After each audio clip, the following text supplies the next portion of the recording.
Check the mic and make sure it sound right, boys. What's up? What's down? What's going on around? This is Startup Taiwan Foreigner's Business Guide. I'm Paolo Leasing, founder at MillionDC.com. This YouTube channel and podcast are offshoot of my book, Startup Taiwan Foreigner's Business Guide. This channel will find answers to your questions about starting a business in Taiwan, so leave those questions in the comments section below. And today, we're actually going out of our studio to cover an event wherein the mayor of Taipei was invited to do a talk at one of Techstars Huddle events in cooperation with T-Hub. The next video that you will see are from the events that happened last week. Check the mic and make sure it sound right, boys. 黄珊珊副市长，台北市政府谢明珠主任，好 ，on the way。再来，我们是台北市府产发局林崇杰局长，局长好。吴新佩副局长 ，on the way。再来，我们红会的崔梅兰总经理，谢谢他们。 好的，那我们要请市长帮我们移驾了。接下来就让我们用热烈掌声欢迎今天活动的重要嘉宾台北市长柯文哲上台为我们开场致辞。Let's welcome our Taipei City Mayor Dr. 柯文哲 give us the opening remarks.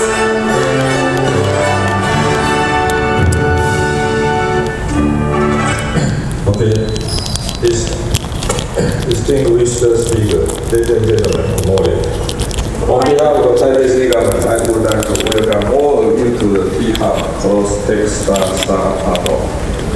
Taipei's welcoming society gathers technicalities from all over the world, allowing it to become the innovation hub in Asia and the world's greatest entrepreneurial partner. This technology culture is to promote innovation with friendly government policies.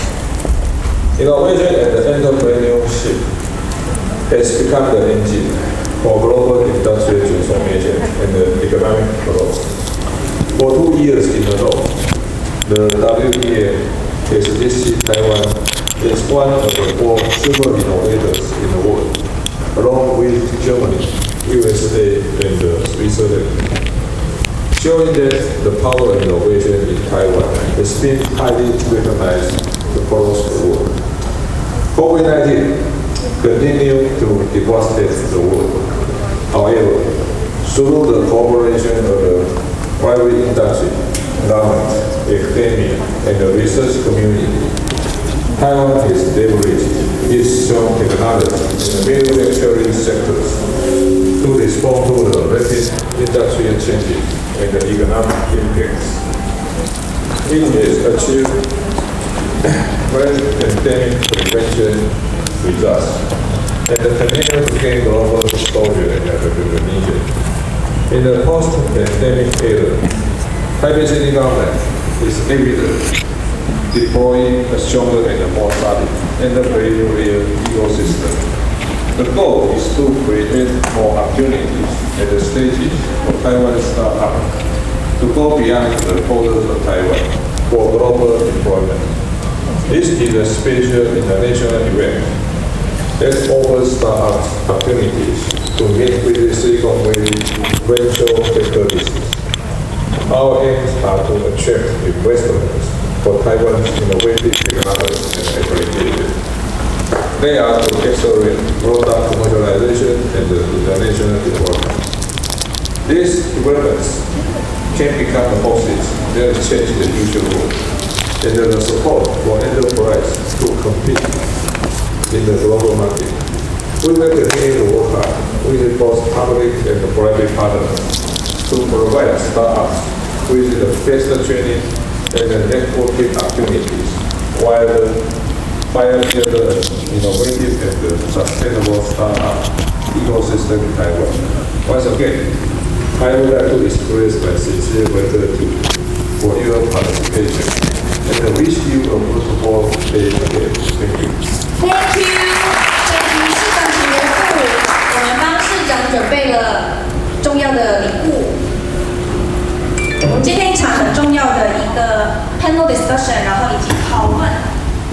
我们这本书的作者会到跟我们即时现场连线，让我们这本书漂洋过海，然后来帮我们赠送给市长。The Star Community Way。Now we have Oko Ian Hathaway on the line now. Next, we will have our guest speakers. Oko Demonstran, Senior Director at Techstars. Ian Hathaway, Senior Director, Head of Ecosystem at Techstars, who recently published the new book, The Star Community Way. First of all, Oko will give us an overview about Techstars' various programs. Let's welcome Oko. Can you hear me? Yes. And through your camera, you can see our Taipei City Mayor, Ke. I think I can. Good morning, everyone. Thank you for having me. Good morning, ladies and gentlemen, and our distinguished guest, Mayor Ke. I hope I pronounced your name correctly. I'm sorry if I made a mistake.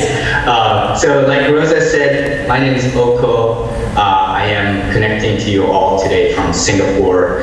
I would like to take the next 10 minutes, talk a little bit about Techstars and our background and various programs we do that we have ran both in Taiwan and around the world, so that we can understand a little bit about how we look at ecosystems and community building. And after my 10-minute talk, I will invite our guest, Ian Hathaway, who will be connecting from West Coast in the US, and we'll go a little bit deeper into how we do ecosystem building and specifically some of the ideas that are reflected in the book that he has written that you have also received just now. So Techstars originally founded in 2006, a simple idea that the founders really just wanted to live in their small city of Boulder, Colorado, which had less than 100,000 people living there, and wanted to see if they can support entrepreneurs and create a thriving ecosystem for innovation.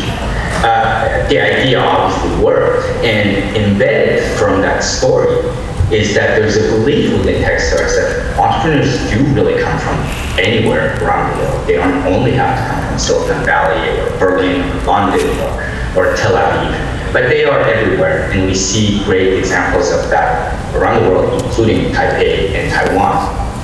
And today, Techstars has obviously grown a lot more than 2006 and is on a mission to make innovation accessible to everyone. We are the global platform for innovation and investment.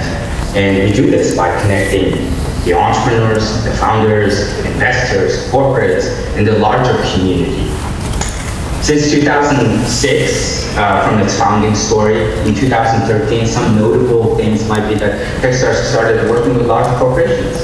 Our first corporate accelerator program was with Microsoft, later with Barclays Bank, Disney, Nike, etc. We then incorporated a larger community program, because we know that healthy community, and we'll talk a little bit more about this, but healthy community is essential to supporting founders succeed.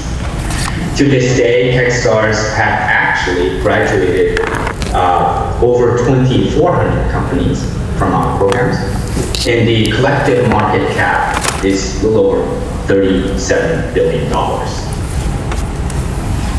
We run, and this number is already outdated, we run about 46 accelerators around the world right now, and some of the cities and the countries are in front of me right now.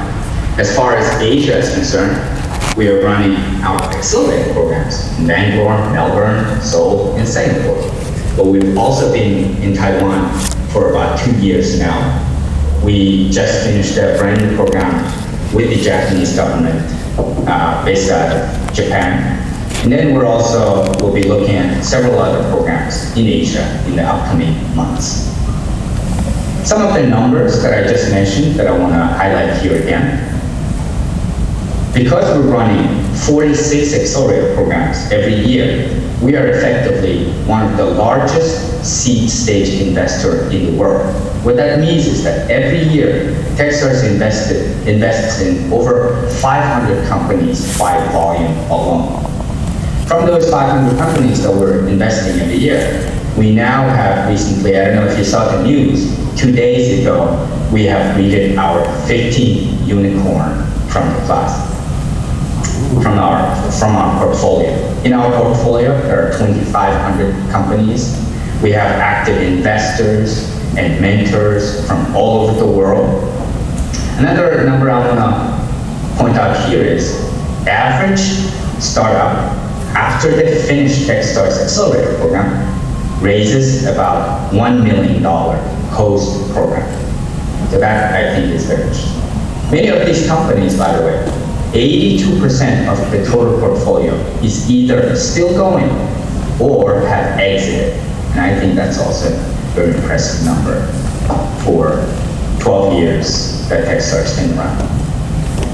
Here are some of the unicorns that graduated from our portfolio, that you might recognize some of those, as well as some corporate partners that we work with. These include, again, Sony from our region. We're working with Qualcomm in Taiwan specifically.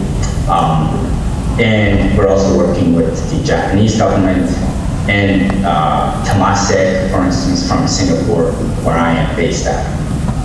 We do these things. We have various programs, from mentor-driven accelerator programs to ecosystem development program that we got to work with Ministry of Science and Technology, as well as Qualcomm in Taiwan as a year and a half ago.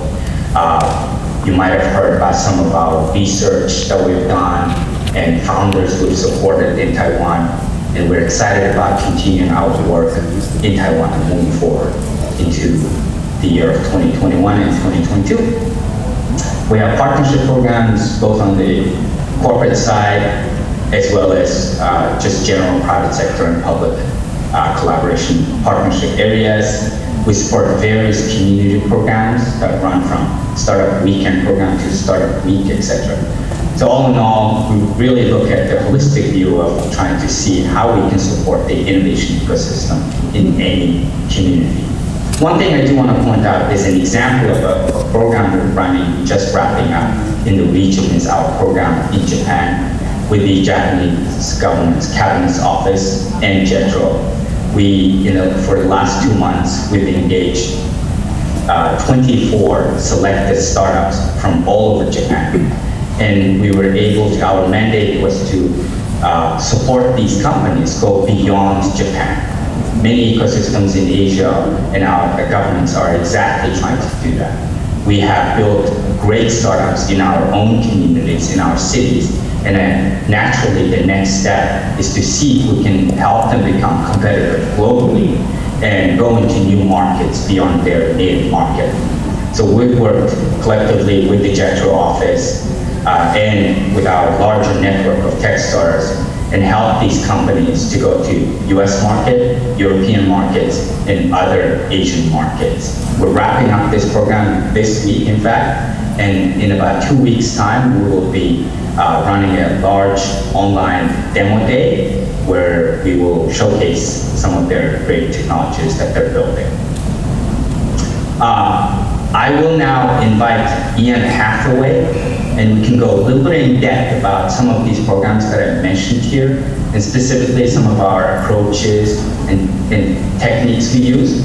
So feel free to ask me or Ian any additional questions. I know there was a lot of data and a lot of languages, so I hope we can break those down. Ian, good evening. Hello, good morning, Taipei. Thanks for having me, everyone. It's good to be here. Especially thank you to Mayor Ka. It's an honor to be here. Thanks, Oko. Yeah, thank you for joining us on your Sunday evening. How was your Sunday? It was good. I was at the beach today with my children, and we had a nice day. Is it pretty interesting to see a room full of people in close proximity to each other, sitting like that? Yeah. Some places have handled the pandemic better than others. I unfortunately one of those places that hasn't been done as well. Right. Yeah. Can you give us a little bit of background of what you've been doing in terms of kind of supporting entrepreneurship? Besides, we're going to go into the book, but can you give us a little bit of background about the other areas of research and work you've done in innovation startup support? Yeah, happy to. I mean, really, my story with entrepreneurship goes all the way back to when I was a child.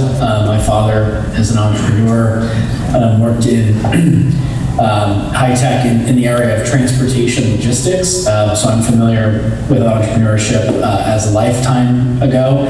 I actually was trained as an economist and spent some time working in economic policy. So I worked at the U.S. Central Bank, the Federal Reserve. I had Janet Yellen, who became the chairman and the chairperson of the Federal Reserve, was my boss at one point. I was living in San Francisco at the time. There were a lot of interesting things happening around tech and entrepreneurship, and as one does in San Francisco, you just kind of have a way of falling into that. So for about the last 10 years, I've been working closely with entrepreneurs, either as a mentor, an advisor, an investor. I've been an entrepreneur myself, founded a company which exited to a firm in London, which actually I spent most of the last 5 years in London, have just returned back to California. And I get to, at Techstars, it's really a dream job. We get to help entrepreneurs succeed. In this work that Ilko mentioned, the ecosystem development, we have the honor of not just helping entrepreneurs succeed, but entire communities. And that means we're working with entrepreneurs, with community activists, with civic leaders from institutionals, organizations such as governments, corporations, universities, and so on, to really help those communities move forward and ultimately serve entrepreneurs. Thank you for that. So let's go dive into it, right? And the core idea in the book, the Startup Community Way, or ecosystem building, kind of Bible-like book, there's this idea of systems thinking that you bring in. Can you tell us a little bit about how it's different from the way we used to look at community building, why it was necessary to bring in this methodology?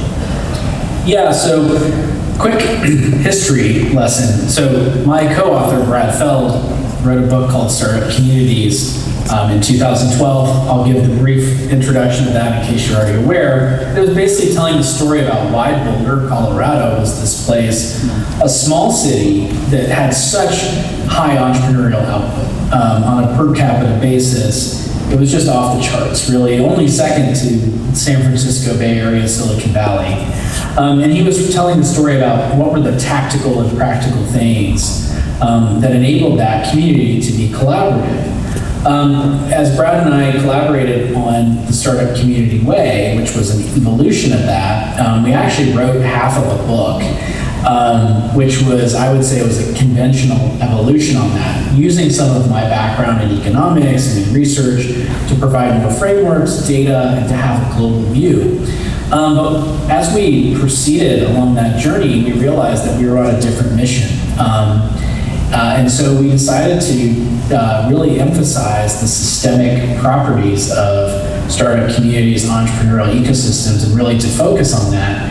And all that systems thinking really is about is it's focusing on, well, it's a couple of things, really.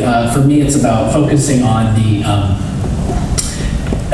integration of the parts, not only the parts themselves. So it's not just, accelerators and investors and entrepreneurs and more programs. It's how are these things all linking together? And the second thing, sorry, I'm having some lighting trouble here. The second thing to say is just that it's about viewing the entire system simultaneously.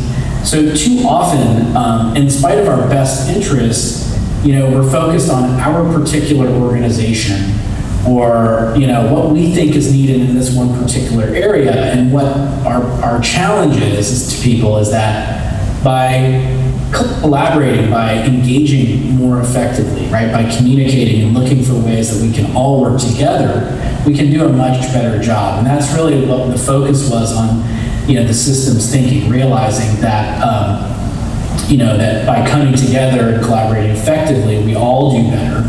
And in order to do that, we need a lot of engagement. We need a community.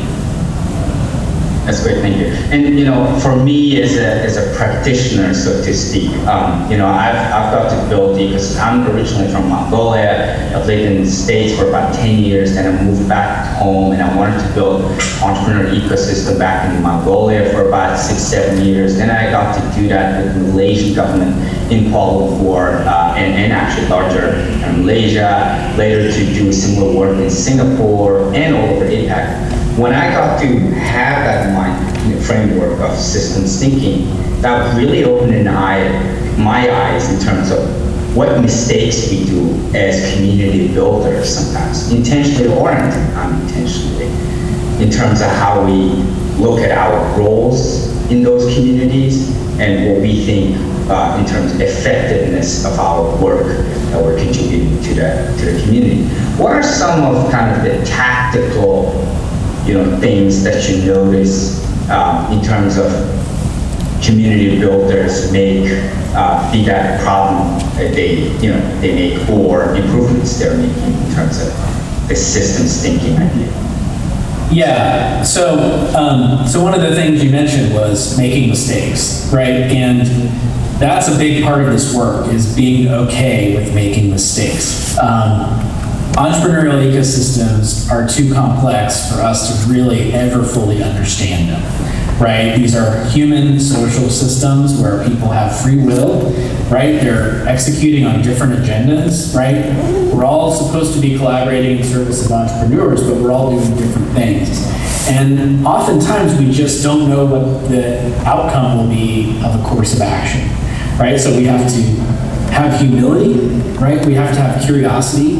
We have to be willing to go where the data is telling us, right? We have to be willing to say, hey, that wasn't working. Or we have to, again, kind of taking that, zooming out a little bit and say, well, what are the actions that I'm having? What are the actions is that having on the entire system? So in terms of practical steps, it's all very simple, right? And one of the most effective things that people can do, whether you're a government leader, a staff member of a government organization, or really anyone who wants to engage with entrepreneurs in a startup community, is just that word, is engagement, right? Consistent engagement. Understanding who the players are, who's having success, who maybe is having trouble, what are some of the challenges. It's actually very simple. If you spend time with the entrepreneurs in the community, you will understand what the challenges are. And that's what community builders do, people who do this work on a full-time basis, like what you were talking about, Oko, that you have an understanding of what the general issues are. You maybe don't always know what the solution is, but you have a good sense of who the people are and what the issues are, and you're at least experimenting and trying to get those to move things forward. But engagement is very simple. And to do that, you have to spend time with the people who are living and breathing this on a daily basis. You mentioned looking at data. What data should we be looking at? Maybe you can also tell us a little bit more about our research we've done in Taiwan in year one. Yeah, so let me talk a little bit about the challenges of data in these systems. Really, the things that are most important are actually the most difficult to measure. They're difficult to measure because they're intangible, right? We're talking a lot about relationships, human connectivity, or how people think and behave in a high-risk environment, like starting a company. So it's just challenging from that. The other thing that makes data a challenge in startup communities is that we're looking at events and outcomes that take a long time to unfold. So I'll give you a really interesting example from my book, which was from Indianapolis, Indiana, which, if you don't know, is, I would call it a mid-size U.S. city in the American Midwest. Almost no tech activity whatsoever. In 2000, a company that I know the founder of, Scott Dorsey, the company is called ExactTarget. It was founded in 2000 in that city. In 2015, it was sold to Salesforce for $2.5 billion. Scott and his colleagues doubled down. They created a venture studio, a venture fund, an accelerator, and now Indianapolis, a city that really has no history in technology, is a thriving ecosystem for software startups, for SaaS startups specifically. This is 2021. That was in 2000, right? This really high impact outcome shifted the landscape there, but it takes a long time. And so that's some of the challenges, but what can you do practically? There are a whole bunch of things you can do. I hinted at a few of these, like measuring connectivity, right? You know about the report, you mentioned the report, Oko, that we commissioned through Endeavor. A big part of their methodology is focusing on connectivity, on network structure, right? Are the companies that are achieving traction, who are they being influenced by, whether it's through a previous employment relationship, through a mentoring relationship, program participation, investors, and so on. And that system structure will tell you a lot about the performance, especially when the influential actors in an ecosystem, as defined by those relationships, are people not always have had to have been entrepreneurs, but a good amount of them should be entrepreneurs. So that's what we mean by an entrepreneur-led ecosystem. I also think it's important to get really specific about what it is that you are wanting to understand and measure. So I think we've fallen in love with kind of macro level indicators like venture capital raise or exits. We have these ranking schemes. There are a few of those examples around the world. And those are interesting and fun, but what I would be most interested in is what is sort of a specific program or an activity that you think is improving connectivity or service around entrepreneurs, learning, networking, and so on, and understanding that those programs are achieving the desired goal, right? And it's not just the amount of participants, right? So if you have a networking event, let's say it's a once a month thing, and the objective is for entrepreneurs to get to know one another, right? It's not just about the number of participants. I would want to know, okay, 6 months down the road, people who are attending these events, have they made meaningful connections? Have they started new companies? These are the kind of things we want to understand. And if not, then I would look to other activities that might be demonstrating that traction. So I think, to make a very long story short, the measurement aspect of this is really difficult. It requires a real commitment in terms of your investment and your time. I think it requires getting very clear about what you want to understand. But I think we all know it's necessary, right? We're making investments, especially public investments, into developing ecosystems, or maybe even in investing directly in companies, and we need to demonstrate what the value is of those investments. And so what I would sort of plead to, organizations that are funding entrepreneurs or community activities is to say, we know that you want job creation, you want kind of vibrancy around and enthusiasm and influence around entrepreneurship. Focus on those kind of private actors who are actually engaged with creating those outcomes, and seeing that as an intermediate step to getting the outcome you want, right? Too often, programs get designed around job creation as an outcome, and I think that affects the strategy in the wrong way. Job creation is an outcome of successful entrepreneurship, not a goal of successful entrepreneurship, as one example. So, you talked a little bit about our results, and I want to dig a little deeper into what we found out, per our kind of study we did with Endeavor Insight in Taiwan. Number one was that we found that number of connections, when we looked at the network analysis and network system, we saw that most of the connections were with the government programs, government-funded programs. What were your thoughts, and how do you analyze a situation like that? Well, I think it's first of all, I think it's early days, right?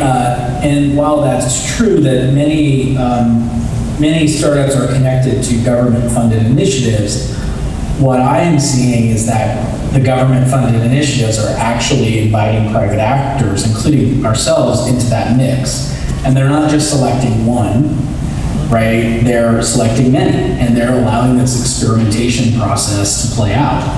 I think that's actually brilliant. I think it's visionary. A lot of governments are have been I shouldn't say a lot, but a number of governments have been hesitant to put that space between initiatives that they're funding and then the actual implementation or the delivery of the programs. I think it's really important to support organizations that do this for a living.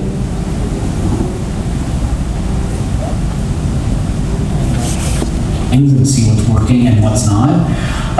The other thing too is understanding that I guess I would challenge on a couple of other dimensions. I think it's been great that there's been a lot of activity at the very early stage. So if we talk about the stage of the startups, but from the report, one of the findings was that there were a number of companies that were gaining traction, and maybe it's time for government or other actors to start thinking about, well, how can we help those companies that are achieving success, get to that next stage? Because as I alluded to before, that example with Indianapolis, I do think really, a small number of big wins can actually propel things forward.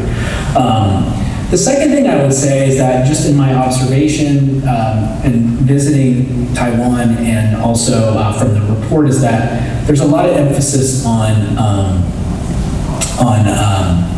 sectors or specific technology areas of development. And I think I'm less, a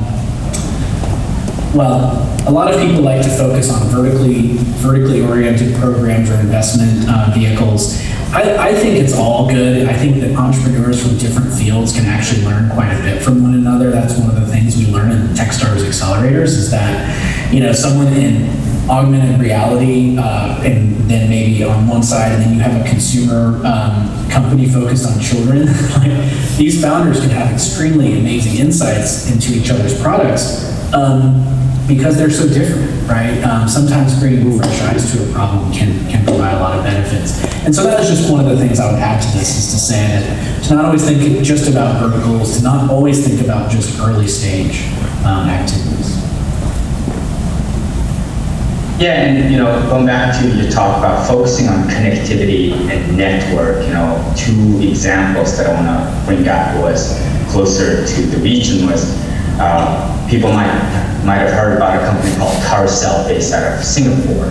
It's we think it's the next unicorn out of Singapore, and there are many in Singapore. And that particular startup started when there was a small community-led event, startup weekend, in fact, that happened in Singapore, and some of the students from the local university got together, and they really just wanted to create something that solved their own problem, which is to rent out their extra camera gear to other people. And that ended up becoming Carousel today, which has over, I believe in last we spoke, it was over 40 countries on the platform itself. Second used market, mobile first marketplace that's now valued at over $900 million. And very soon, anytime now, it will hit. And that was literally because of community coming together and emphasizing on connecting people, and that simple step today have resulted in a startup. Similar thing in terms of how we supported Japanese startups just now, right? The 24 selected startups, one of the things we focused on, we knew was when they wanted to go to the US market or European market, more than capital, what they needed was the right connections, be that mentors, be that advisors, be that just another startup that could help them navigate the market, understand how things are done, and get the soft landing that they needed in the market. But outside of connectivity and these kind of soft, intangible things, right? In the book you talk about capitals, and there are 7 capitals. Can you maybe explain a little bit about those? Yeah, so we created in the book, really our book is full of frameworks. right? It's about, we have principles, we have frameworks that sort of summarize what those principles might be in a particular area, and then we tell stories. And in one part of the book, we talk about the resources that are typically used in a startup community. You mentioned capital, for example, network, and so on. But what's valuable? What do entrepreneurs need? What are the tools they need, the resources they need to succeed? So often we hear capital, and what people mean generally is financial capital. What they mean specifically is venture capital, angel capital, you know, so we would be so much more successful if we just had this money, right? If there was more capital here, we would have more success. And it's just not really true. Historically, the capital has followed success. I know that makes it a little bit of a challenge for those early adopters, but that's just the reality of the situation. And so what we try to do with this framework is to say, look, a lot of things are valuable, right? There's not much you can do anyway about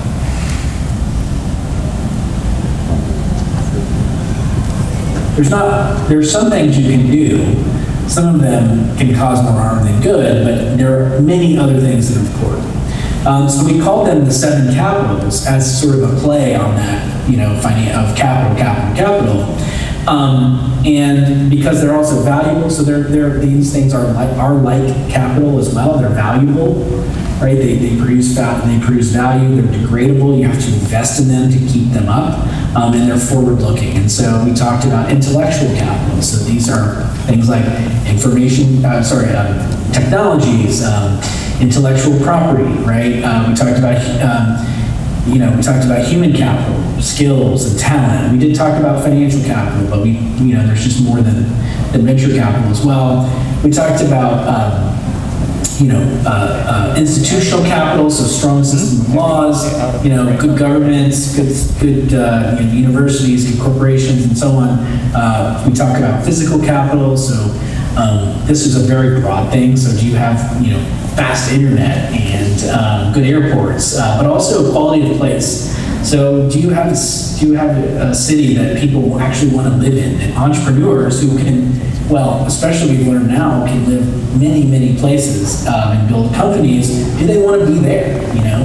And then we talk also the final 2 are network capital, which you mentioned, and then cultural capital, which really I think permeates all of this.